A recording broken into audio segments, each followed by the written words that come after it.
Pernahkah kalian membayangkan sebuah peradaban megah, seluas benua Eropa yang hilang di telan lautan? Ini bukan fiksi ilmiah, tapi sebuah kisah nyata geologis yang terjadi tepat di bawah kaki kita. Sekitar 12.000 tahun yang lalu, akhir zaman es memicu sebuah peristiwa kataklismik. Gletser raksasa di kutub mencair, menyebabkan permukaan air laut global naik drastis hingga lebih dari 120 meter.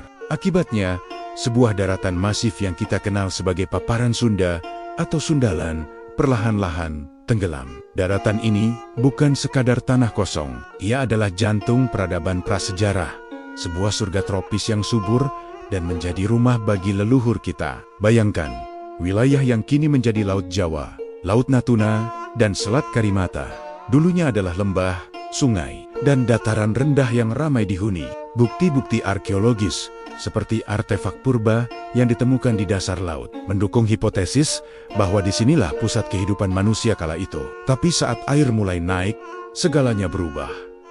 Mereka tidak punya pilihan lain. Dimulailah sebuah eksodus massal terbesar dalam sejarah manusia purba. Komunitas-komunitas yang tadinya hidup di dataran rendah terpaksa bergerak, mencari tempat yang lebih tinggi dan aman. Mereka menyebar ke segala penjuru, mendaki lereng-lereng yang kelak kita kenal sebagai Pulau Sumatera, Jawa, Kalimantan, dan ribuan pulau lainnya di Nusantara. Peristiwa inilah yang diyakini para ahli menjadi titik awal penyebaran rumpun Austronesia.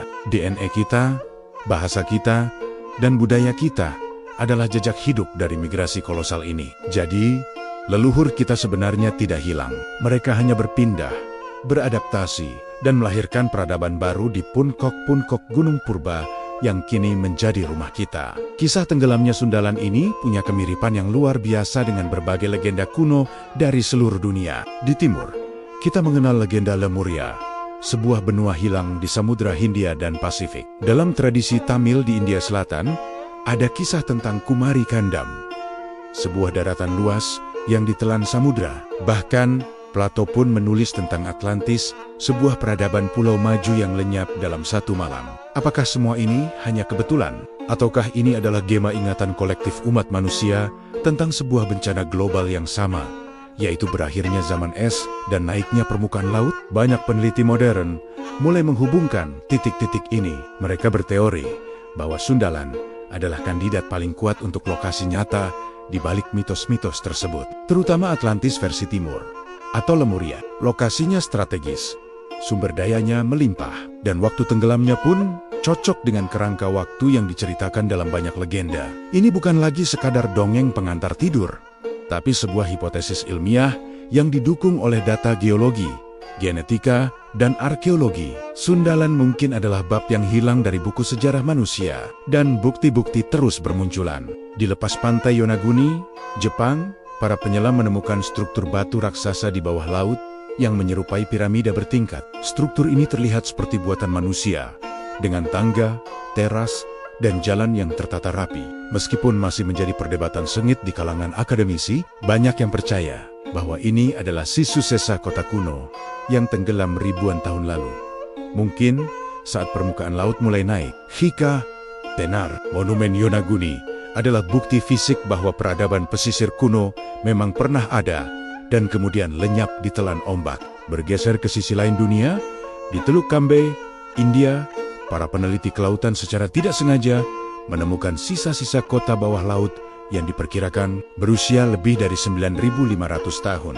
Menggunakan sonar, mereka memetakan struktur geometris yang luas dan bahkan berhasil mengangkat artefak seperti tembikar, manik-manik, dan potongan kayu berkarbon yang usianya jauh lebih tua dari peradaban Harappa yang selama ini dianggap tertua di wilayah itu. Penemuan Dwarka, nama kota legendaris yang dikaitkan dengan temuan ini, seolah mengonfirmasi bahwa narasi global tentang peradaban yang tenggelam bukanlah isapan jempol belaka. Baik temuan di Jepang maupun India, keduanya memperkuat gagasan bahwa apa yang terjadi di Sundaland bukanlah peristiwa yang terisolasi. Kenaikan permukaan laut pasca zaman es adalah sebuah fenomena global yang membentuk ulang peta dunia dan mendorong migrasi manusia di mana-mana. Peradaban-peradaban pesisir yang maju pada masanya terpaksa menyerah pada kekuatan alam. Ini adalah pengingat bahwa sejarah manusia jauh lebih kompleks dan jauh lebih tua dari yang kita bayangkan selama ini. Jadi, apa artinya semua ini bagi kita,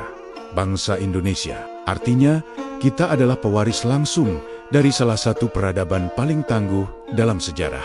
Leluhur kita adalah para penyintas ulung. Mereka tidak musnah saat daratan mereka tenggelam. Sebaliknya, mereka berlayar, mendaki, dan membangun kembali. Mereka membawa serta pengetahuan, kearifan, dan semangat juang yang kemudian menjadi fondasi dari kebesaran Nusantara.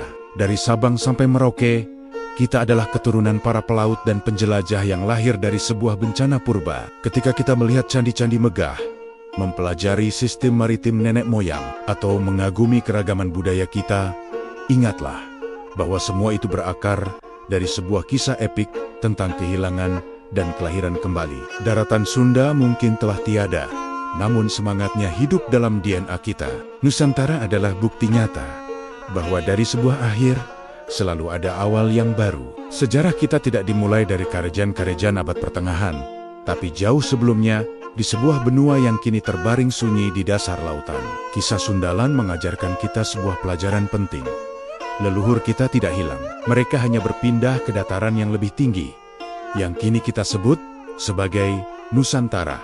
Kita adalah kelanjutan dari cerita mereka. Mari kita gali lebih dalam lagi sejarah bangsa ini, karena di dalamnya tersimpan kunci untuk memahami siapa diri kita sebenarnya. Terima kasih sudah menyimak episode kali ini. Jika kalian suka dengan konten seperti ini, jangan lupa untuk like, komen, dan subscribe agar tidak ketinggalan episode-episode menarik selanjutnya. Sampai jumpa.